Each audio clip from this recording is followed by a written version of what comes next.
Dr. Fauci is currently speaking. Let's listen in here. Thank you very much, Jeff. Just to follow up a bit and maybe fill in a couple of points from what Jeff said and what our colleagues in the FDA and the CDC said earlier this morning at the press conference. A couple of issues come up of the importance of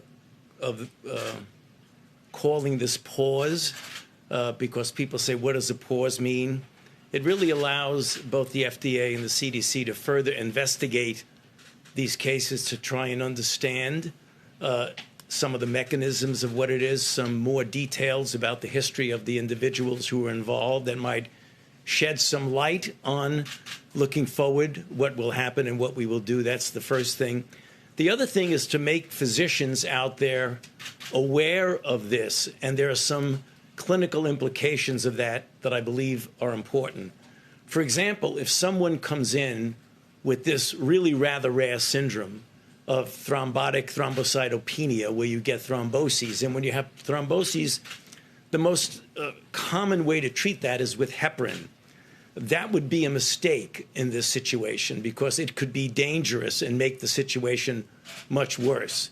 So there's a clinically relevant reason why you want to make this known to people.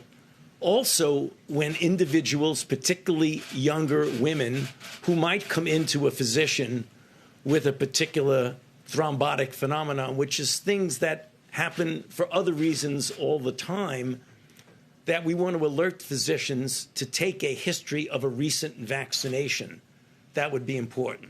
So the pause not only allows us to take a look at the cases and learn more, but it is also a signal out there to help the physicians. Common question, and I'm sure we'll have a number of questions which Jeff and I will be happy to answer to you, but one of the questions that comes up already rather frequently, does this have anything to do with the efficacy of the vaccine? So we know that there have been 6.85 million doses of J&J distributed in the United States thus far. So someone who maybe had it a month or two ago would say, what does this mean for me?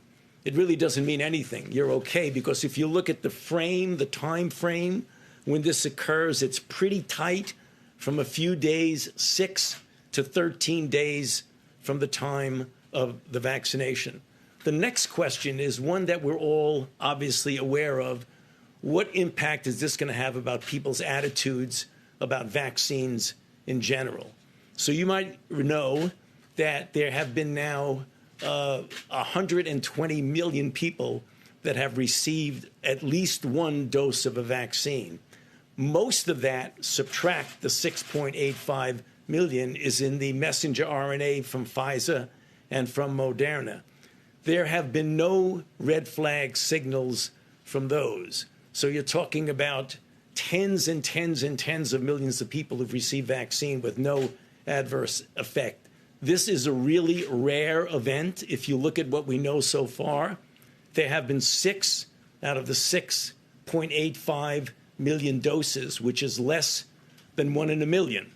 So remember, this is something that we always, out of an abundance of caution, as Jeff said, to give us a time to take a good look at it and see if we can get further information. So I'll stop there, Jeff, and we could obviously take some questions.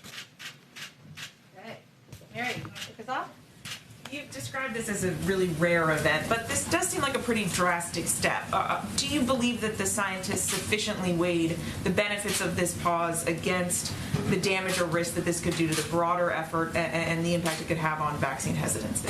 Well, Dr. Fauci, maybe you'll go after me, but I want to say that we have plenty of supply. So I mentioned that we, for the last several weeks, have been sending 25 million doses out. And while we're averaging 3 million shots in arms per day, the 25 million supports actually that level and even accelerating. And we just sent out 28 million doses today, or announced 28 million doses will be sent this week to states, tribes, territories, and through our federal channels. So we have plenty of supply to continue our vaccination program and to hit our goals. But over to Dr. Fauci. Yeah. I believe your question is, did we pull the trigger too soon on this because it was such a rare event? Well, you know, our FDA is internationally known for their capability of making sure that we have the safest products out there. And that's what I meant when I said an abundance of caution. You want to make sure that safety is the important issue here. We are totally aware that this is a very rare event. We want to get this worked out as quickly as we possibly can. And that's why you see the word pause. In other words, you want to hold off for a bit and very well may go back to that, maybe with some conditions or maybe not. But we want to leave that up to the FDA and the CDC to investigate this carefully. So I don't think it was pulling the trigger too quickly.